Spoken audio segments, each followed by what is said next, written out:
Hello, welcome back to the channel. Today, we're diving right into how to manage product launch plans using Asana, your complete 2025 guide. First up, we create a new project in Asana. Click on the plus new button, then select project. Choose a project name related to your product launch. It's crucial because it helps keep everything organized and easily identifiable. Now that we've done that, let's move on to setting up sections. Sections in Asana are like milestones or phases in your project. Click on Add Section and create relevant sections like Planning, Development, Marketing, and Launch. The reason we do this is it helps to break down the project into manageable chunks, making it easier to track progress. Next up is adding tasks under each section.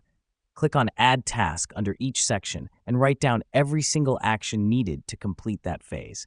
This helps us because it ensures no task is overlooked and everyone knows what they need to do. Now, let's assign these tasks. Click on the Assignee section of each task and select a team member. Assigning tasks is crucial as it clarifies responsibility, ensuring everyone knows their specific roles in the product launch. Now you might wonder, how can we keep track of deadlines? Well, let me explain why Asana's due dates feature matters.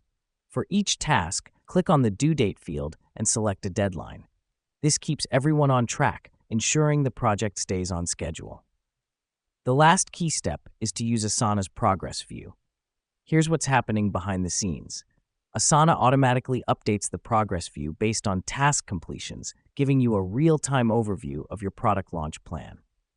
To wrap things up, managing product launch plans using Asana is all about creating a dedicated project, setting up sections, adding and assigning tasks, setting deadlines, and monitoring progress. With these steps, you're now equipped to manage your product launch plans efficiently and effectively in Asana. Thanks for joining us, and see you next time.